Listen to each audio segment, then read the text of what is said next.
ఎందుకో రోషన్ కి మంచి సినిమా పడబోతుందేమో అన్న చిన్న డౌట్ ఉంది. కానీ ఎందుకు ఆ స్కేల్ చూస్తుంటే అసలు హ్యాండిల్ చేయగలుగుతాడా అనే డౌట్ కూడా ఉంది. ఏమో మనమైతే చెప్పలేము. మన ప్రీ రిలీజ్ ఈవెంట్ లో మాత్రం చాలా బాగా చెప్పిండు. మా నాన్న ఐడెంటిటీ నా ఐడెంటిటీ అని చెప్పి చెప్పిండు. చాలా బాగా అనిపించింది అసలు. ఇంకా చాంపియన్ ట్రైలర్ విషయానికి వచ్చేసి మాత్రం రోషన్ మాత్రం మస్తు అనిపిస్తున్నాడు. అసలు హాలీవుడ్ హీరో లెవెల్లో ఉన్నాడు. ఆయన గడ్డము, ఆ మీసము అండ్ ఆ హెయిర్ గానీ చాలా అంటే చాలా బాగున్నాడు. హీరోయిన్ కూడా చాలా బాగుంది. నేనైతే హీరోయిన్ ఎప్పుడు చూడలేదు. దీంట్లో మాత్రం క్యూట్ గా చాలా బాగా అనిపించింది. మ్యూజిక్ మిక్కీ జే మేయర్ చాలా బాగా ఇచ్చిండు. కొన్ని దగ్గర ఇంటెన్స్ చాలా బాగా అనిపించింది. కానీ అంత పెద్ద స్కేల్ ఎట్లా పెట్టింది ఈ సినిమాకి అని చెప్పి నాకు అనిపిస్తుంది. ఇంకోటి ట్రైలర్ లో ఏంటంటే ఫస్ట్ ఫుట్బాల్ ప్లేయర్ అన్నాడు. ఓకే స్పోర్ట్స్, సడన్ గా ఆ ఊరుంది, ఆ ఊరిని కాపాడాలి. ఈ ప్లాట్ ఎందుకు వచ్చింది అనేది అర్థం కాలేదు నాకు. సినిమా చూసిన తర్వాత అర్థమవుతుంది.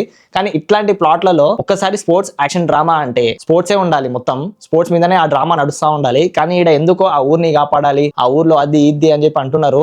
ఇట్లాంటివి ఉన్నప్పుడే నాకు ఎక్కడో చిన్నగా డౌట్ కొడతా ఉంటుంది, లేచిపోతుందేమో సినిమా అని చెప్పి. కానీ చూద్దాం. రోషన్ మాత్రం సూపర్ కనిపిస్తున్నాడు. నాకైతే మస్తు నచ్చింది అసలు రోషన్ దీంట్లో. ఇంకా రోషన్ గురించి చెప్పాల్సింది చాలానే ఉంది. ఆయన యాక్టింగ్ కానీ ఇంకా ఏమన్నా ఇంప్రూవ్ అయిందా లేదా అనేది మొత్తం అంతా మనం సినిమా వచ్చిన తర్వాత, సినిమా చూసిన తర్వాత మాట్లాడుకుందాం. 25th డిసెంబర్కి వస్తుంది సినిమా. నాకు టీజర్ మాత్రం చాలా బాగా అనిపించింది. అందుకోసం ట్రైలర్ కోసం వెయిట్ చేసిన. ట్రైలర్ వచ్చిందని కూడా తెలియదు నాకు, ఇందాకే చూసిన నేను. సో మీకు ఎట్లా అనిపించిందో కింద కామెంట్ లో పెట్టండి. Signing off from movie talk. జై హింద్.